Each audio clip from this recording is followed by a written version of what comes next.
নমস্কার বন্ধুরা, রাধে রাধে। শ্রী রাধারানীর পাকশালায় আপনাদের সবাইকে স্বাগত। বন্ধুরা, আপনারা সবাই কেমন আছেন? আশা করছি আপনারা সবাই ভালো আছেন।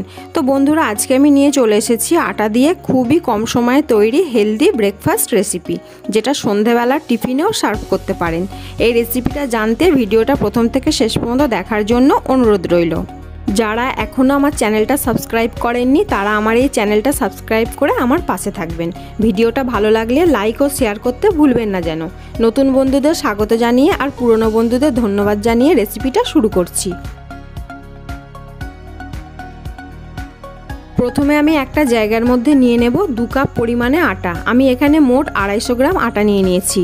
এবার দিয়ে দিলাম পরিমাণ মতো নুন আর দিয়ে দিলাম অল্প পরিমাণ গোটা জিরে। এবার দিয়ে দিলাম 4 টেবিল চামচ টক দই। এবার এইগুলোকে চামচের সাহায্যে ভালো করে মিশিয়ে নেব। এরপর অল্প অল্প জল দিয়ে ঘন ব্যাটার তৈরি করে নেব। জলটা আমি অল্প অল্প দেব যাতে ব্যাটারটা পাতলা না হয়ে যায়। তো দেখছেন বন্ধুরা, ব্যাটারটা আমার মাখা হয়ে গেছে। এবার আমি এতে দিয়ে দেবো 1 প্যাকেট ইনো দেওয়ার পর ব্যাটারটা বেশিক্ষণ ফেটানো যাবে না।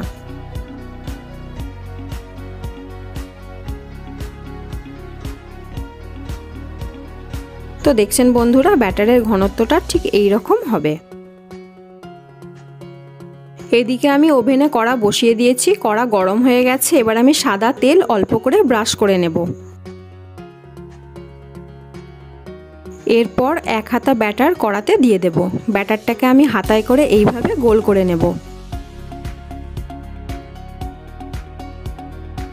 এবার এর ওপরে দিয়ে দিলাম কিছুটা পরিমাণ কুচানো ক্যাপসিকাম। আপনারা রেড কিংবা ইয়েলো বেল পেপারও দিতে পারেন। এরপর টমেটোর দানা ছাড়িয়ে কুচি কুচি করে কেটে নিয়েছি, সেটা দিয়ে দিলাম। এরপর দিয়ে দিচ্ছি কাঁচা লঙ্কা কুচি, তবে ছোটদের জন্য হলে আপনারা কাঁচা লঙ্কা নাও দিতে পারেন। এবার দিয়ে দেব 1 চিমটি নুন আর দিয়ে দিলাম লাল লঙ্কার গুঁড়ো।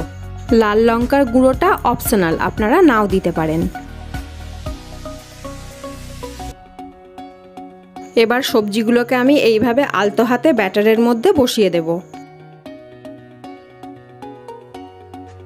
এরপর এটিকে 15 থেকে 20 সেকেন্ডের জন্য ঢাকা দিয়ে দেব। গ্যাসের ফ্লেম মিডিয়াম টু হাই ফ্লেমে রাখতে হবে। এবারে চারপাশে সামান্য পরিমাণে সাদা তেল দিয়ে দিলাম। এবার এটাকে খুব সাবধানে উল্টে দেব। উল্টে দেওয়ার পর আবার 15 থেকে 20 সেকেন্ড মিডিয়াম টু হাই ফ্লেমে রেখে দেব। তো দেখছেন বন্ধুরা, এইভাবে খুবই কম সময়ে তৈরি হয়ে গেল হেলদি ব্রেকফাস্ট রেসিপি বা সন্ধেবেলার টিফিন রেসিপি। তো বন্ধুরা, রেসিপিটা আপনারা বাড়িতে একবার ট্রাই করে দেখবেন। আশা করছি আপনাদের খুব ভালো লাগবে। ভিডিওটা আপনাদের কেমন লাগলো কমেন্টের মাধ্যমে আমাকে জানাতে ভুলবেন না যেন।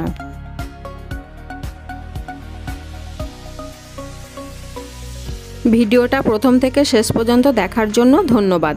দেখা হবে আবার অন্য একটা নতুন রেসিপি নিয়ে। আপনারা সবাই ভালো থাকবেন, সুস্থ থাকবেন। রাধে রাধে।